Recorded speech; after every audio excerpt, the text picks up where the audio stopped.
Tips on how to survive a hurricane.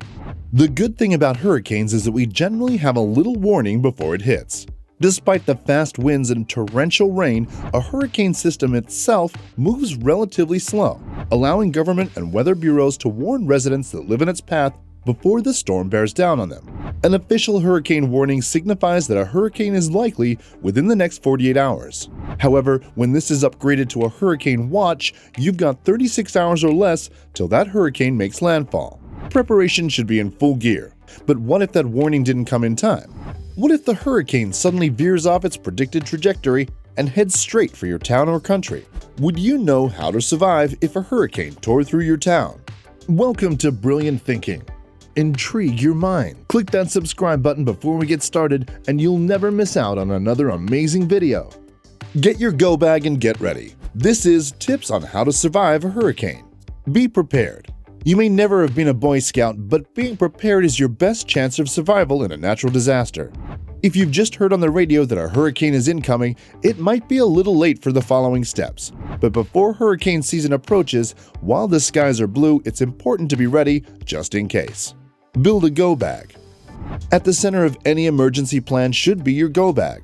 This bag should contain necessary items that would help you survive several days without food, water, power, or communications. Aside from the recommended 3 days worth of non-perishable foods and at least 1 gallon of water, this bag should include, at a minimum, medications, a battery-powered or hand-cranked radio, a flashlight, first aid kit, spare batteries, a face mask, plastic sheeting, duct tape, moist towelettes, hand sanitizer, garbage bags, waterproof boots, a wrench or multi-purpose tool, manual can opener, and a cell phone with chargers and a backup battery.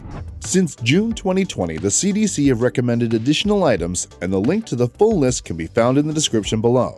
Batten down the hatches and trim those limbs. Before hurricane season begins, make sure your house is hurricane ready. Thoroughly inspect the roof of your house as well as any hurricane shutters and repair when necessary. Make sure to trim any tree branches that touch power lines or hang over the house. This can become a damaging and potentially dangerous hazard if blown over. Secure valuables. Use plastic. Keep plenty of spare plastic bags and sheets of plastic in storage. They'll come in handy to wrap and protect important documents, paintings, medication, electronics, and furniture from getting wet in the case of flooding. You can even store priceless photo albums and documents in plastic storage ahead of time.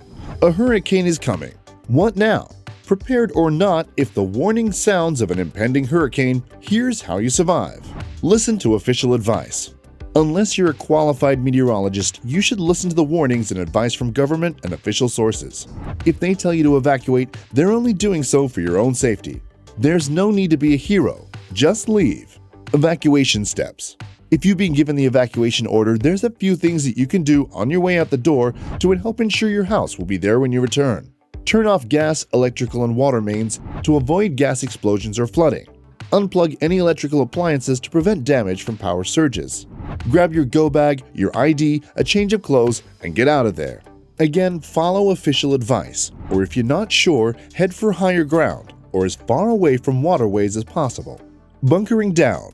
Supposing a hurricane hits by surprise, you've had no time to prepare, pack, or get ready to evacuate, and your only choice is to bunker down and ride it out.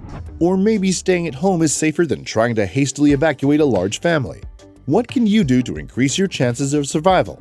Pick a room with the least number of windows or skylights for shelter.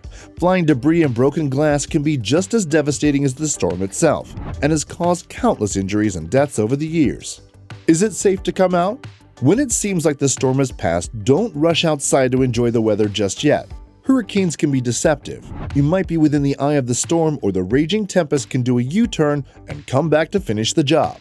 History is full of stories of vengeful hurricanes that turn around and wreak a second round of havoc.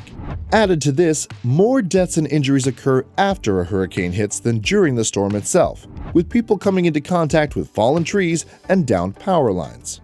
Continue to listen to authorities and wait for the advisory that the hurricane has passed completely and that it's safe to venture outside. At the end of the day, being prepared is always the best idea when dealing with a deadly hurricane. Follow these steps and you should weather the storm just fine. Thanks for watching. We hope you learned something. Have you ever used any of these survival tips to weather a hurricane? What happened? Let us know in the comments. If you've enjoyed this video, please give us a like And if you're not already subscribed, hit that red button and notification bell to be part of the fun. Thanks for tuning in. You're watching Brilliant Thinking. Intrigue your mind. I'll see you next time.